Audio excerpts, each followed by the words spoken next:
नमस्कार दोस्तों, स्वागत है आपका इस नए वीडियो में। तो आज हम नेक्स्ट पढ़ेंगे। जैसे कि सीसेस का पहला वीडियो आ गया था, तो पार्ट 1 हमने सीसेस पढ़ा। उसमें हमने कई सारी चीज़ें देखी, तो उसी का नेक्स्ट वीडियो आज हम उस पर पढ़ेंगे और उसके बारे में देखेंगे। तो चलिए शुरू करते हैं। तो ये है सीसेस का नेक्स्ट टॉपिक। इसमें हम क्या क्या पढ़ेंगे देख लेते हैं एक बार। तो इसमें कुछ फ्लेक्स बॉक्स होता है। फ्लेक्स बॉक्स क्यों यूज़ करते हैं, ग्रिड है, देन फ्लोट क्या होता है, ओवरफ्लो है, जेड इंडेक्स हो गया है। तो ये सारी चीज़ें हम पढ़ेंगे। तो चलिए शुरू करते हैं। तो फ्लेक्स बॉक्स क्या होता है, इसको बोलते हैं फ्लेक्सिबल बॉक्स की flexible box layout. It is a one dimensional layout and that is a model use to arrange elements in row and column. तो बेसिकली क्या होता है कि जब भी आपको कोई भी डिज़ाइन बनानी होती है, जैसे मान लीजिए आपके पास एक बॉक्स है, और जब बॉक्स को आप डिज़ाइन करेंगे, बॉक्स है या आपके पास कोई हेडिंग है, तो जब आप हेडिंग को डिज़ाइन करेंगे तो उसके अंदर कुछ प्रॉपर्टीज़ होती हैं, वो देनी होती हैं। जैसे कि आप फ्लेक्स प्रॉपर्टी, डिस्प्ले फ्लेक्स अगर दे देंगे, डिस्प्ले की एक प्रॉपर्टी है डिस्प्ले फ्लेक्स। अगर आप डिस्प्ले फ्लेक्स दे देंगे तो वो क्या करेगा, एज अ आपका वो कंटेनर पूरा एक एज अ डिस्प्ले फ्लेक्स उस पर काम करेगा। तो वो किस में काम करेगा, रो और कॉलम में काम करेगा। जैसे देखिए यहाँ पे नीचे दिया हुआ है हिंदी में कि फ्लेक्स बॉक्स को उपयोग एलिमेंट्स को रो और कॉलम को रो और कॉलम में आसानी से अरेंज करने के लिए, व्यवस्थित करने का मतलब अरेंज करने के लिए, टू अलाइन और item in row and column we are using flex box. अब फ्लेक्स बॉक्स क्यों इम्पोर्टेंट है? तो फ्लेक्स बॉक्स क्योंकि हमको जब भी रिस्पॉन्सिव वेबसाइट बनानी होती है या रिस्पॉन्सिव लेआउट बनाना होता है, तो उसके लिए हम फ्लेक्स बॉक्स यूज़ करते हैं। और ये एक इम्पॉर्टेंट टॉपिक है, कभी कभी पूछ लेता है कि कई सारे गवर्नमेंट्स एग्ज़ाम में पूछता है कि फ्लेक्स की प्रॉपर्टीज़ पूछ लेता है कि फ्लेक्स जैसे डायरेक्शन है उसमें रो होगा कि कॉलम होगा, ऐसे करके होता है। फ्लेक्स रैप क्या है, देन जस्टिफाई कंटेंट क्यों यूज़ करते हैं, ऐसे करके पूछ लेता है। तो इसके मैं क्वेश्चंस की प्रैक्टिस भी करवा दूंगा और यहाँ पे देख लेते हैं। आप प्रॉपर्टी को एक बार मेमोराइज़ कर लेंगे तो उससे क्या होगा, आपको पता भी रहेगा। फिर अगर आप जब जैसे कोई एक फ़ाइल क्रिएट किया index.html है, यहाँ पे आप करके सीखेंगे तो आपको क्या है, थोड़ा ज़्यादा आइडिया हो जाएगा। तो अगर मैं अभी यहाँ करके दिखाऊंगा तो फिर ये वीडियो बहुत लंबा हो जाएगा। बट मैं एक वीडियो बना दूंगा जहाँ पे सारा फ्लेक्स की प्रॉपर्टी कैसे यूज़ करते हैं, फ्लेक्स क्यों बनाते हैं, और क्यों लेआउट को अपना कैसे बना के आप उस चीज़ों को अच्छे कर सकते हैं। तो इसमें जैसे फ्लेक्स में मेन क्या होता है, फ्लेक्स कंटेनर होता है, फ्लेक्स के आइटम्स होते हैं। इसका मेन कॉन्सेप्ट यही होता है कि जब भी डिस्प्ले फ्लेक्स यूज़ करेंगे तो उसमें मेन कॉन्सेप्ट क्या है कि फ्लेक्स के अंदर हमारा कंटेनर होता है, फ्लेक्स को हम बोलते हैं फ्लेक्स कंटेनर, और उसके अंदर कुछ आइटम्स होते हैं। आइटम्स मतलब कि जैसे कि आप कोई आपके पास बॉक्स है, उस बॉक्स में 5 आइटम्स हैं, तो उसको वो क्या हो जाएंगे, फ्लेक्स के आइटम हो जाएंगे। जैसे कि अब कंटेनर में क्या होता है, कंटेनर में होता है जो फ्लेक्स की डायरेक्शन होती है। डायरेक्शन आप दो चीज़ें दे सकते हैं, या तो फ्लेक्स की डायरेक्शन रो दीजिए या तो कॉलम दीजिए। रो मतलब कि रो में दे दीजिए या फिर आप कॉलम में दे दीजिए। देन फ्लेक्स रैप, ये भी उसकी कंटेनर की एक प्रॉपर्टी है, ये इंपॉर्टेंट प्रॉपर्टी है ये भी। देन जस्टिफाई कंटेंट, ये भी जब भी आपको देना होता है फ्लेक्स की प्रॉपर्टी कंटेनर में, तो ये आप ये दे सकते हैं justify content. Then align item, items को अलाइन करने के लिए हम यूज़ करते हैं अलाइन कंटेंट। आइटम्स और कंटेंट में क्या डिफरेंट है, ये कंटेंट पूरा कंटेंट को अलाइन करता है और आइटम्स मतलब पर्टिकुलर आइटम की बात कर रहा है। गैप क्यों यूज़ करते हैं, जब भी आपके दो आइटम्स हैं, मान लीजिए ए और बी, और आपको उनके बीच में गैप देना है, तो आप गैप दे सकते हैं, गैप देन 10 पिक्सल का ऐसा करके गैप दे सकते हैं। तो ये भी एक उसकी प्रॉपर्टी थी कंटेनर के। देन आइटम्स क्या होते हैं, अभी हमने कंटेनर देखा, फ्लेक्स के हमारे कंटेनर ये थे, क्या है, flex direction, flex wrap, justify content, align items, ये सारे हमारे कंटेनर हो गए। देन फ्लेक्स के आइटम्स क्या होते हैं, आइटम्स में जैसे कि फ्लेक्स के आइटम हो गए ऑर्डर, जैसे फ्लेक्स के आइटम्स क्या हो गए, ऑर्डर, फ्लेक्स ग्रो और flex shrink, flex basis, align self, ये सारे क्या हो गए, उसके आइटम्स हो गए। मतलब पर्टिकुलर कोई बॉक्स है, उस बॉक्स के अंदर पांच आइटम्स हैं। अब उस आइटम्स में हमें क्या क्या सीसेस या लाइक फ्लेक्स में हम क्या आइटम्स देंगे, तो उसके अंदर ये है, ऑर्डर है, फ्लेक्स ग्रो, ऐसे करके हम दे सकते हैं।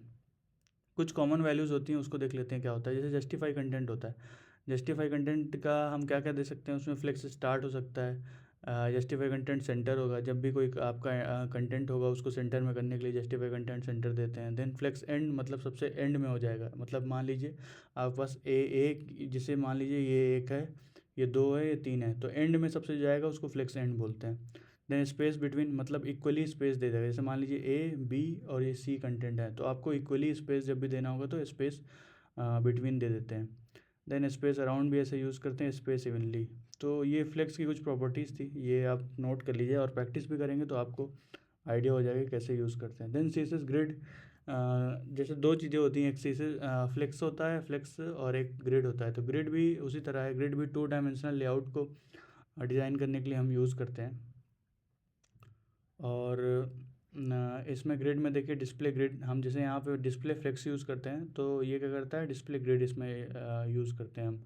इसकी इंपॉर्टेंट प्रॉपर्टीज है, जैसे ग्रिड टेम्पलेट कॉलम्स होता है, ग्रिड टेम्पलेट रोज हो गया, तो ऐसे करके प्लेस आइटम्स हो गया। तो ग्रिड में भी ऐसे ही सेम प्रॉपर्टीज़ होती हैं, वो हम यूज़ करते हैं। डिफरेंस क्या होता है दोनों में, तो ये मेजर डिफरेंस ये पूछा जाता है, कई सारे एग्ज़ाम में, कंप्यूटर के एग्ज़ाम होते हैं उसमें पूछा जाता है, या आप इंटरव्यू पे जाएंगे तो इंटरव्यू में पूछते हैं कि फ्लेक्स बॉक्स और ग्रिड में क्या डिफरेंस होता है। तो मेजर डिफरेंस यही होता है कि फ्लेक्स बॉक्स जो होता है वन डायमेंशनल होता है, मतलब वो एक ही डायमेंशनल पे काम करता है, या तो आप रो पे काम कर लीजिए या तो आप कॉलम पे काम कर लीजिए। बट जो ग्रिड होता है, ग्रिड 2 डायमेंशनल होता है, मतलब at the same time you can work on the like row and as well as columns. तो उस टाइम पे हम क्या करते हैं, ग्रिड का यूज़ करते हैं। मतलब अगर आपको एक टाइम पे दोनों डायमेंशन पे काम करना है या प्रॉपर्टीज़ है कुछ लिखनी है, तो उसके लिए फिर ग्रिड यूज़ करते हैं, अदरवाइज़ हम फ्लेक्स यूज़ करते हैं, फ्लेक्स बॉक्स। तो ये वन डायमेंशनल पे काम करता है, ये एक इंपॉर्टेंट पॉइंट था। देन फ्लोट प्रॉपर्टी भी होती है। फ्लोट क्या करती है कि यहाँ पे देखिए डिफिनीशन में लिखा है, float places element to the left और राइट। जब भी आपको कोई एलिमेंट है उसको प्लेस करना होता है लेफ़्ट या राइट में, जैसे मान लीजिए फ्लोट लेफ़्ट लिख दिया, तो वो आपका एलिमेंट लेफ़्ट के तरफ मूव हो जाएगा, मतलब लेफ़्ट चला जाएगा। जब आप उसको राइट कर देंगे प्रॉपर्टी, तो राइट की साइड मूव हो जाएगा। तो इसलिए हम float left and right use करते हैं। देन क्लियर प्रॉपर्टी, ये भी क्लियर लेफ़्ट राइट ऐसे यूज़ करते हैं। देन यूजेस इमेज रैपिंग और ओल्ड वेबसाइट लेआउट, ये फ्लोट थोड़ा पुरानी प्रॉपर्टीज़ है, पहले के वेबसाइट में जब भी सीएसएस देनी होती है तो वहाँ पे हम लोग यूज़ करते थे। देन ओवरफ्लो, ये क्या करती है, control what happens when the context exceed element size. जैसे मान लीजिए कि ओवरफ्लो प्रॉपर्टी तब यूज़ करते हैं, मान लीजिए कोई अब कंटेंट है, अब कंटेंट की जो मान लीजिए आपने कुछ भी दिया है उसके अंदर, जैसे हाइट विथ या दे दिया, तो वो कंटेंट अगर एक्सीड कर जाता है तो ओवरफ्लो उसी को कंट्रोल करने के लिए हम यूज़ करते हैं। ओवरफ्लो जैसे कर देते हैं कि ओवरफ्लो ऑटो कर देंगे, या ओवरफ्लो विजिबल या हिडन। तो ये मोस्टली सीसेस में हम यूज़ करते हैं। ओवरफ्लो हिडन करके होती है प्रॉपर्टी, जो मतलब आपका कोई भी कंटेंट बाहर जा रहा है तो उसको हिडन लगा देंगे तो वो छुप जाएगा,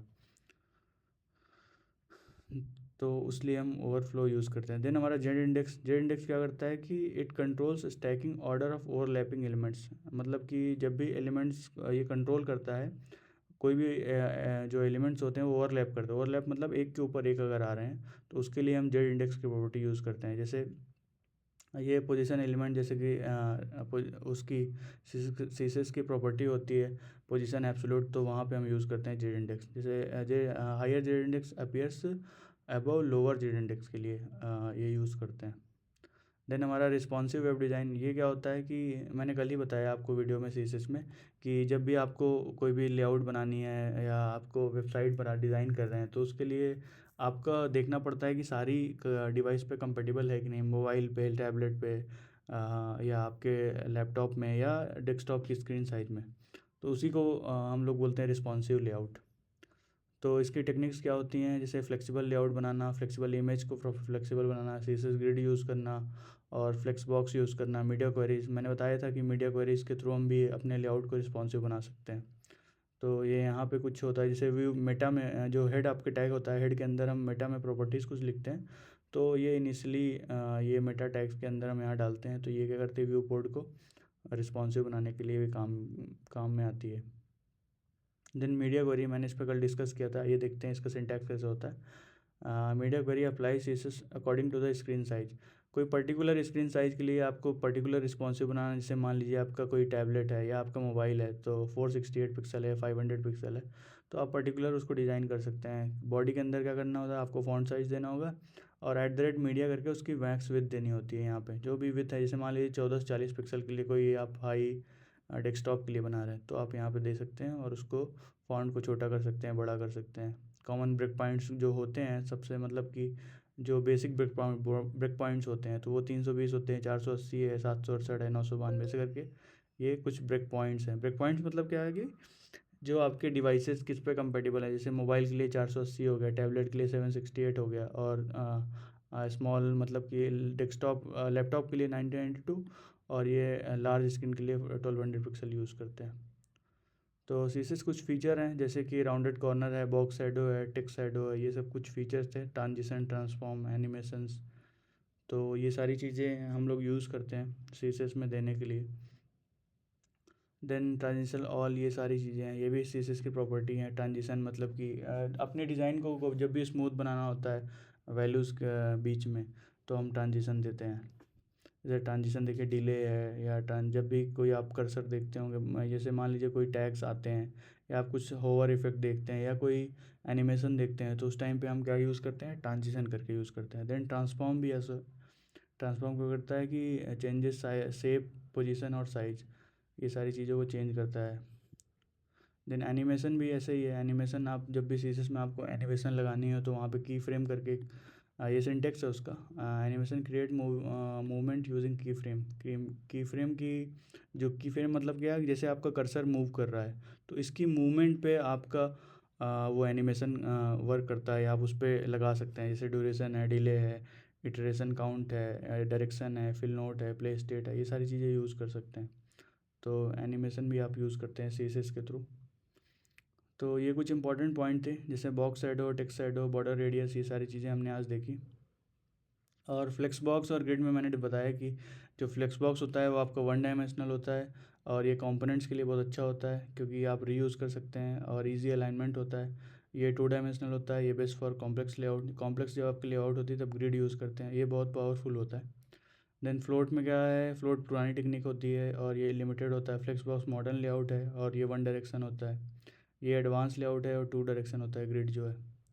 अब कुछ common D triple S B में क्वेश्चन आते हैं कि कैस्केडिंग का फुल फॉर्म, सीसेस का फुल फॉर्म क्या होता है, तो आप बता सकते हैं cascading style set. Which layout is one dimensional, तो फ्लेक्स बॉक्स का पूछ सकता है आपको कि वन डायमेंशनल लेआउट कौन सा है, तो आप लोग बताएंगे फ्लेक्स बॉक्स। और टू डायमेंशनल पूछा तो ग्रिड बताएंगे। फिर विच प्रॉपर्टी कंट्रोल्स ओवरलैपिंग एलिमेंट्स, जब भी ओवरलैपिंग एलिमेंट्स का ऐसी कौन सी प्रॉपर्टी है जो ओवरलैप के लिए हम यूज़ करते हैं, तो उसके लिए जेड इंडेक्स है। Then which rule is use to which rule is use for responsive design, तो रिस्पॉन्सिव के लिए हम मीडिया क्वेरी यूज़ करते हैं। Then which property hides the overflow content, कोई भी कंटेंट को ओवरफ्लो जब होने लगता है तो उसके लिए हम ओवरफ्लो हिडन यूज़ करते हैं। ये भी कुछ पी वाई क्यू हैं एक्सपेक्टेड है। जैसे फ्लेक्स बॉक्स किस लिए यूज़ करते हैं, हम लेआउट डिज़ाइन के लिए यूज़ करते हैं। ग्रिड किस लिए करते हैं, टू डायमेंशनल लेआउट के लिए करते हैं। और which property controls the stacking, तो उसके लिए जेड इंडेक्स यूज़ करते हैं।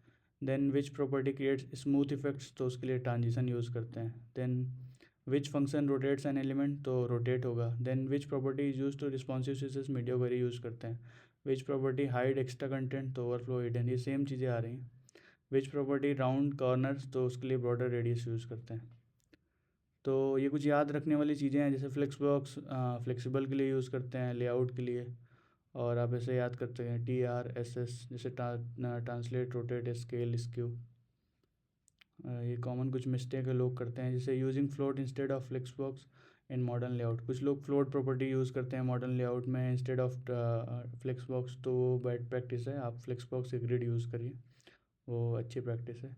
इसको करके मैं नोट्स आपको कमेंट में आप मैसेज करिए, मैं नोट्स डाल दूंगा, आप लोग इसको डाउनलोड भी कर सकते हैं। और ये मैं गिटहब पे डालता, ये सारी नोट्स गिटहब पे पड़ी हुई हैं, आप लोग कमेंट करेंगे तो मैं गिटहब का लिंक डाल दूंगा, आप वहाँ से डाउनलोड कर सकते हैं।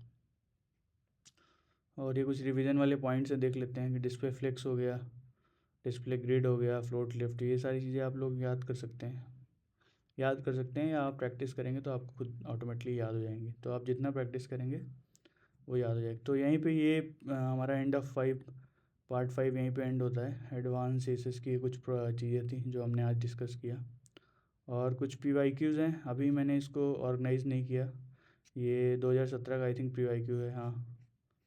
तो इसको ऑर्गेनाइज़ करूँगा, फिर इसको आपके साथ डिस्कस करूँगा। अभी इस पे नोट्स पे काम ऑलरेडी मैं कर ही रहा हूँ, तो और भी नोट्स अभी आनी है, वो सारी नोट्स गिटहब पे भी डालनी है। तो और कुछ इंग्लिश के हैं वो मैं आपको डमी दिखा देता हूँ, जैसे ये कुछ वन वर्ड सब्स्टिट्यूशन है, ये हैं वन वर्ड सब्स्टिट्यूशन, ये इंपॉर्टेंट है, मतलब ये मैंने एआई से जनरेट करवाया है सारे, और ये आपके साथ मैं शेयर करूँगा, आप लोग कमेंट करिए। तो मैंने सारी नोट्स जो है एआई से जनरेट करवाई हैं, सब एआई से।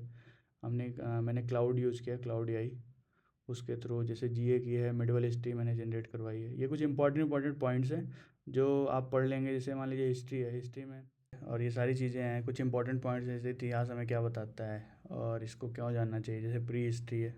तो ये सारी नोट्स मैंने बनाई हैं और ये सारी चीज़ें मैं डिस्कस करूँगा आपके साथ, इस पर वीडियो बनाऊँगा। जैसे हिंदी की है, ये सब एआई के थ्रू मैंने जनरेट करवाई है, तो इसमें कुछ इंपॉर्टेंट पॉइंट्स होंगे, जो इंपॉर्टेंट पॉइंट्स आपके एग्ज़ाम में आ सकते हैं। आप यहाँ से इसको प्रैक्टिस कर सकते हैं, फिर पीवाईक्यूज सॉल्व कर सकते हैं, तो उससे क्या है आपको आइडिया हो जाएगा कि कैसे क्वेश्चन आते हैं। जैसे देखिए साइंस की एक नोट्स है। तो आज के लिए इतना ही, और अगर आपने चैनल को सब्सक्राइब नहीं किया तो सब्सक्राइब कीजिए। और अभी सब्सक्राइबर बहुत कम हैं, बट आपके कुछ रिस्पॉन्स आ रहे हैं, तो जो रिस्पॉन्स आते हैं मैं ट्राई करता हूँ उनको रिप्लाई दूँ। और ऐसे ही कमेंट करिए, चैनल को लाइक कीजिए, शेयर कीजिए और देखते रहिए।